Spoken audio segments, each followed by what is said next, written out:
No, don Roberto, es que estamos interesados en darle seguimiento al tema del racionamiento, ¿verdad? Entonces quisiera ver, ante tanta cosa que se ha dado, quería conocer si es cierto o no que el ICE vendió más electricidad a Centroamérica de lo que debía, don Roberto, que es uno de los aspectos que se ha venido mencionando recientemente.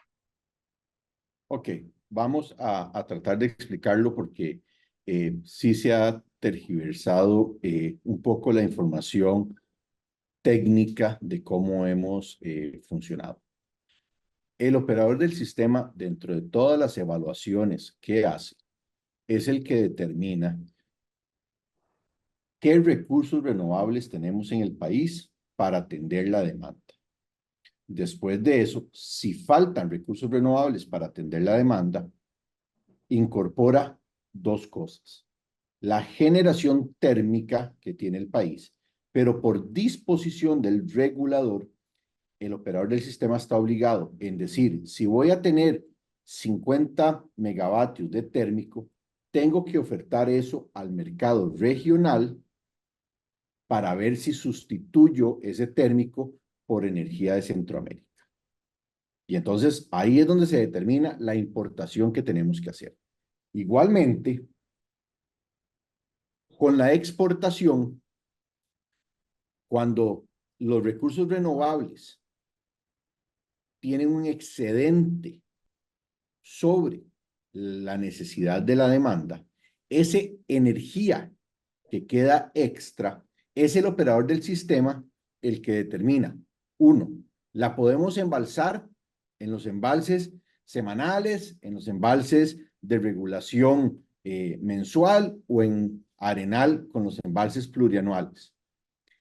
Si no es posible embalsarlo y es agua que pasa por las plantas filo de agua, que las que no tienen embalse, ahí es donde se determina que existe una ventana de tiempo para poder exportar esa energía. Eso es lo que se hizo tanto en el 2023 como lo que se hizo en febrero del 2024. En febrero del 2024, y para poner un nuevo ejemplo, empezó a llover tanto en la cuenca del Reventazón que existía la posibilidad de que el agua pasara encima de la presa, o sea, que se fuera a verter. O sea, literalmente no pasa encima de la presa. Existe un canal de conducción que cuando la presa llega a su nivel máximo, por ahí hace el desfogue. Ante el riesgo que se tenía y con la proyección de que iba a seguir lloviendo en las próximas horas, se toma la decisión de exportar y el operador del sistema va al mercado regional y coloca la oferta y vende esa energía que ya no era posible almacenarla. Entonces, si sabemos que va a haber sobrante, si vemos la proyección para el día siguiente, igual es de lluvia, y tenemos una capacidad para poder generar esa energía y aprovechar esa exportación, porque nos genera ingresos que al finalmente logran bajar la tarifa, aprovechémosla. Pero la energía de Arenal en estos momentos no se exporta porque simplemente el valor de esa agua se calcula justamente en momentos como los que estamos. Entonces, el valor de Arenal, que es el que determina el operador del sistema, se vuelve no competitiva en el mercado regional y se va almacenando y se va almacenando y ahí se ha ido guardando. La mejor muestra de que no exportamos Arenal es que Arenal no ha dejado de generar su máxima capacidad para atender la demanda nacional. Entonces, si yo hubiera querido generar más con Arenal, no se hubiera podido porque no habían más unidades para generar. Entonces, cuando dicen que sobreexportamos Arenal, no es cierto. Arenal ha estado a plena carga desde hace muchos meses. Justamente por eso es que estamos en la situación en la que estamos, porque no hay de dónde más generar energía. Tal vez trate de darte un contexto que dice como para poder ver todo lo que hay alrededor del tema. Ah, muchas gracias. Y en este caso, Roberto, no sé, se tiene una estimación, digamos, de lo que usted me explica, ¿cuánto fue lo que se exportó al mercado regional? Dame un segundo para poder buscar el dato. Ujú. Un segundo, estoy abriendo el Power BI. Dame un segundo, nada más, por favor. Cada sistema tiene un límite, don Roberto, digamos, en cuanto a eso, ¿o no? Cada planta tiene una potencia máxima que puede generar y que se puede exportar. Ve, por ejemplo, este año han sido 10.7 gigavatios hora lo que se exporta. Ah, no, perdón. Perdón. Un momentito, que aquí hay un error. Disculpe.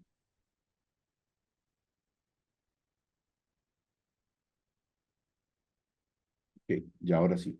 Para el 2024 se exportaron 3.3 gigavatios hora.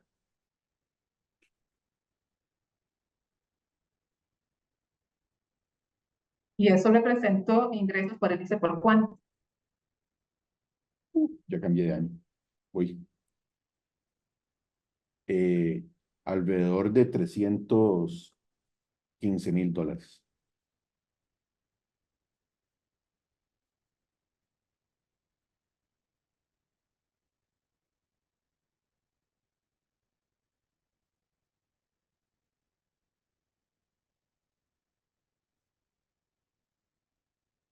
Ah, $315,000. Sí. Y eso se exportó nada más los primeros días de enero, en donde todavía hay lluvias, y en el frente frío de febrero. Ah, ok, está bien. Otra consulta, don Roberto. Digamos, el año pasado salió de operación la planta geotérmica en Miravalles 3.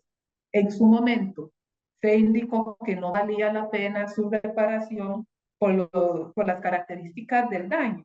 Entonces quería ver qué fue lo que influyó que ¿Quién dio? ahora sí se pudo reparar tan rápido y poner en servicio.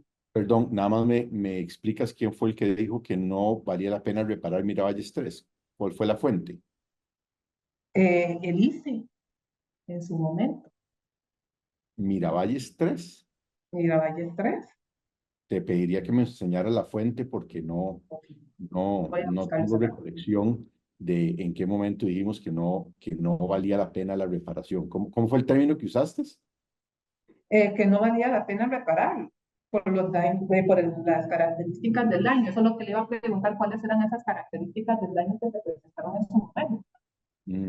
No recuerdo nunca una declaración en ese sentido y sí te pediría que por favor envíe a comunicación la, la fuente, en qué momento, en qué comunicado fue el que dijimos, lo que dijimos eso. A ver, con Miravalles 3, Entonces, ¿qué fue lo que pasó con Miravalles 3 entonces? lo que sucedió con Miravalles 3 es que el rotor que se estaba utilizando en su momento empezó a tener ingreso de minerales en el vapor. Estos minerales dañaron los álabes del rotor. Había un rotor adicional que venía llegando del exterior de ser reparado. Los rotores normalmente, los de geotermia, siempre pasan por un proceso de mantenimiento.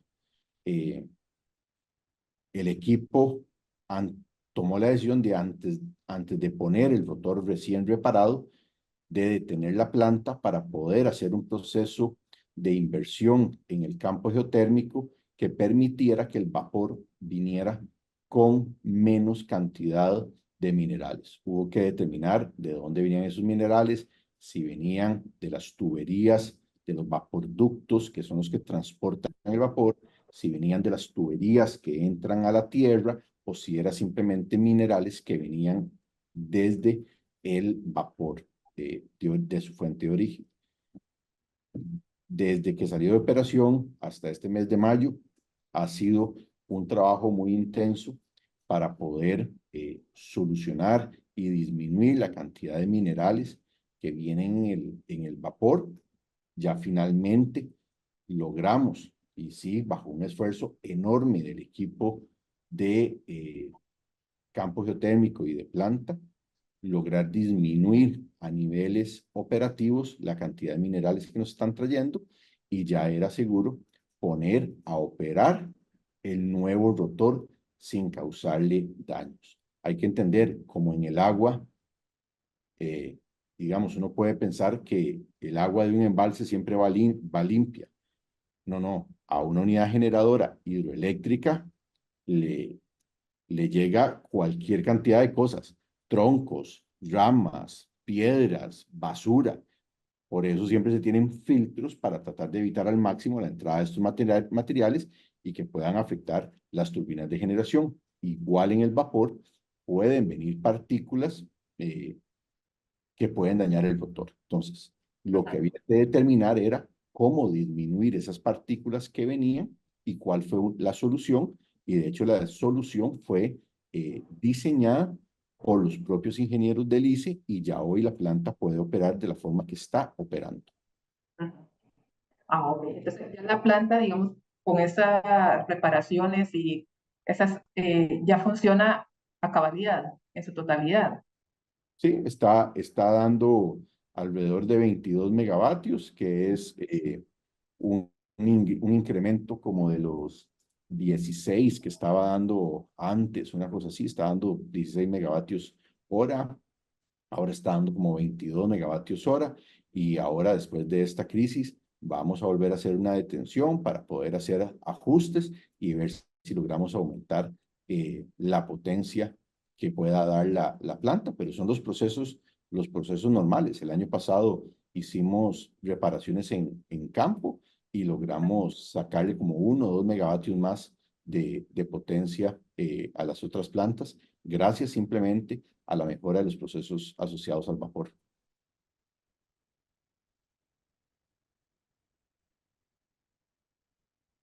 Está bien, don Roberto, más se le agradece la aclaración. Y don Roberto, nosotros hablamos con usted en febrero cuando comenzamos, cuando usted nos comentó acerca de la contratación de las dos plantas térmicas que nos comentó, pero para febrero ya estaba atrasadas porque tenían que entrar en enero, pero ahí no se comentó nada. ¿Y qué fue lo que pasó? A ver, es que las fechas, y podríamos buscar con exactitud las fechas, Sí. eh, con días, minutos y segundos que tienen que entrar. Las unidades tenían que entrar la última semana de enero, la primera semana de febrero, eh, y había un compromiso de entrada en operación que fue el que se fue atrasando hasta, como les decía, la última semana de marzo, primera semana de abril, ya es que entraron todas a operar. Pero todas las fechas garantizadas de entradas en operación fueron las que los proveedores incumplieron. Aquí no hay ninguna responsabilidad del ICE. La obligación que ellos aceptaron cuando participaron del concurso de urgencia que sacó el ICE era entrar en operación en las fechas en que se necesitaba y que se habían establecido en los contratos. Justamente la contratación venía con toda esa información. Ellos sabían que tenían que entrar. Ellos aducen N cantidad de diferentes razones. Y te decía el otro día, lo mejor es entrar al SICOP y ver qué es lo que cada una de las empresas aduce. Todas esas aseveraciones, el ICE las ha ido rechazando, dado que no tenemos responsabilidad en las mismas. Y finalmente, la verdad del caso es que las plantas entraron tarde y eso fue lo que ocasionó que tuviéramos que recurrir a nuestras reservas energéticas de forma adelantada. ¿Qué cuántas de entraron, don Perdón, Roberto? ¿Cuántas semanas tardan en entrar? como te digo, no tengo el dato de minutos, fechas exactas, tenían que entrar para efectos prácticos el 1 de febrero y la última entró el 2 de abril, una cosa así. Te podemos mandar exactamente y por eso te remito de nuevo al expediente de SICOP, ahí está todo, pero el equipo de comunicación te puede mandar fecha con fecha cuál era la entrada en operación garantizada y cuándo finalmente entró cada uno de los bloques. esa contratación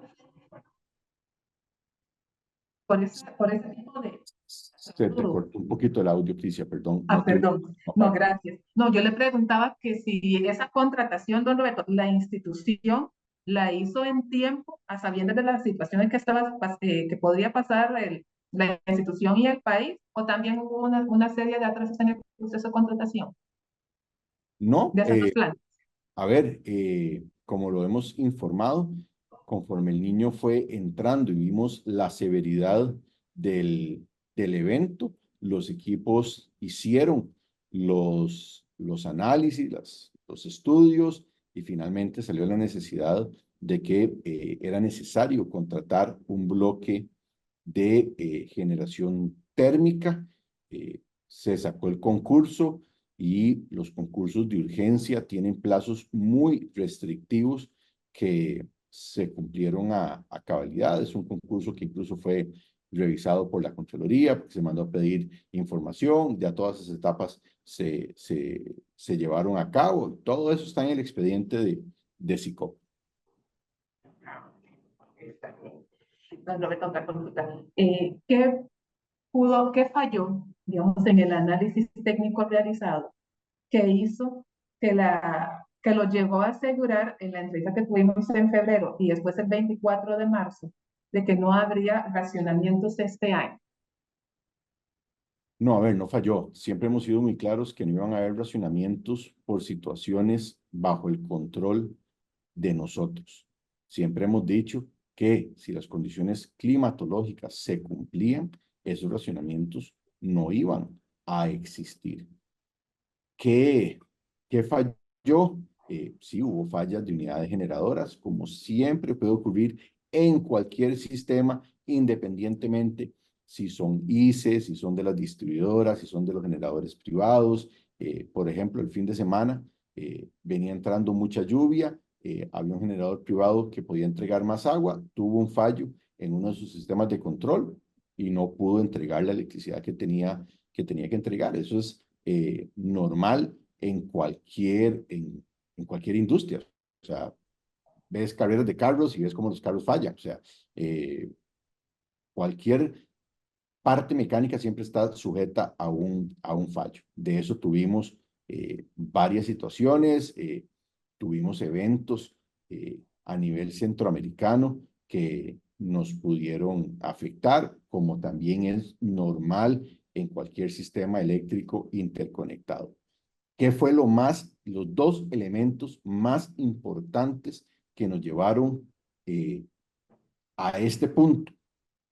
Uno, el atraso en la entrada en operación de las plantas de alquiler, porque el mismo informe que se había hecho refería a su urgencia. Por eso fue que se hizo el proceso de urgencia eh, para poder tenerlo. Adicionalmente, el atraso en la entrada de la época lluviosa. Los pronósticos daban que para la primera semana de mayo ya íbamos a tener un ingreso de la época lluviosa y finalmente se ha estado dando hacia la tercera semana de mayo, porque va a ser hasta la próxima semana que ya finalmente se consoliden las lluvias. Esos son los dos eventos. En estos año y 8 meses que llevo de ser gerente, son los dos eventos que más han complicado la situación. Obviamente, la razón más grande de peso en todo esto es no haber contado con la inversión en nuevas plantas que se tenían que hacer. Eso es la base de todos los problemas en los que estamos en este momento. Si no se hubiera trazado proyectos que tenían que haber entrado en estos años, si no se hubiera desincentivado la generación privada como se desincentivó, si no se hubiera desincentivado la generación distribuida como se desincentivó, si no se hubiera cambiado la información que estaban dando los técnicos por decisiones políticas, entonces la situación no sería tan complicada como estamos pasando en este momento. Pero de nuevo, toda la región está pasando por una situación exactamente igual de crítica que lo que está pasando en Costa Rica, Cristian. Y ya, Cristian, ¿cómo le va? Qué pena, Johnny. Es que Hola, tenemos don Johnny, ¿cómo ahí está? colegas esperándonos. Entonces, para ir finalizando. Yo me atrasé 10 minutos, entonces. ¿Mm? No, no, que sí, nada más que me quedan un par de minutos porque tenemos otra Ya entrevista. voy terminando, más bien se les agradece a los dos, sinceramente. No, son dos cositas, don Roberto. Quería ver, digo, en la última conferencia criticaron o se llamó la atención de que precisamente eso es lo que usted me decía al final, de que no se desarrollaron los proyectos pese a que los técnicos habían recomendado la construcción de los mismos, ¿verdad? Pero hablando con un especialista del CEFIE, él me comentaba de que solo el embalse Arenal a plena capacidad alcanza para hacerle frente a la demanda nacional de un año. ¿Lo contemplan así o cómo está eso? No es cierto. No es cierto y no me voy a, realmente no me voy a detener a explicar una aseveración de ese calibre. Cuando el experto me lo dé con nombres y apellidos, podemos contrastar esos datos, pero, o sea, no hay nadie en este país con la suficiente capacidad técnica que se pueda acercar siquiera a decir una afirmación de ese tipo, porque no es cierto. La demanda de este país supera los 1.800 megavatios en un día y Arenal no llega ni siquiera a una tercera parte de eso. Entonces, no se vale llegar a una discusión en donde el país está en una situación crítica con una aseveración de ese tipo. Y ojalá que esté quedando bien grabada la molestia que tengo, porque no es posible que llevemos a los periodistas con una afirmación y a confundir a la población con una afirmación de ese tipo. O sea, es decir, que el resto de plantas del país no se necesitan y que con solo Arenal puedo abastecer. Eso es Digo, pues él me explicaba eso, don Roberto, por la condición anual, ¿verdad? Que tiene la planta, que usted me comentaba. no, no, pueden bajar los reportes y ver cuánto es la demanda del país y cuánto es la capacidad instalada de Arenal para que se dé cuenta de lo que se está diciendo. O sea, sigamos con la otra pregunta para poder pasar, por favor. Gracias, don Roberto. Don Roberto, ¿cuánto ha invertido la institución en estos momentos de crisis o de emergencia en cuanto a lo que es la compra de energía a nivel centroamericano? Que ustedes comentaron en su momento de que estaban haciendo las conversaciones con otros operadores, bueno, que otros operadores se habían puesto en contacto a ofrecer la energía que tenían. Entonces, me queda esa duda, don Roberto. Eh, para el 2024, el Sí, dato son 50 millones de dólares. durante todo el 2024. Así es. No es solamente durante el tiempo de emergencia que estamos atravesando ahorita, No, es para todo el año. para todo el año. ¿Este monto con respecto a años anteriores es mayor o se comporta de forma parecida? La importación es muy superior porque obviamente estamos en un año seco y entonces dependemos más de la energía del mercado eléctrico regional. Ahora, conforme entre la época lluviosa y conforme ya se tenga una niña consolidada, los valores van a volver a cambiar y ya la importación va a bajar y la exportación va a subir. Así es como funcionan siempre los sistemas hidrotérmicos como los de Costa Rica. Ajá. Y ya mi última consulta, don Roberto, ahora sí. Don No, es que Roberto, ahí sí te la dejo porque sí ya me están llamando la atención de que nada más necesito decirle pasar. cómo está el panorama a nivel, digamos, a nivel de racionamientos para esta semana, cómo se ve para el viernes, nada más de forma general. Mucho mejor de lo que se veía hace una semana.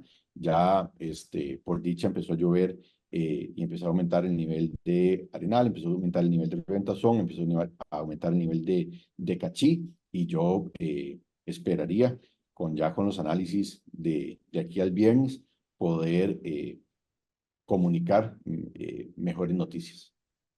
Está bien, don Roberto. Más bien, muchísimas gracias por su ayuda y su colaboración, como siempre, don Roberto.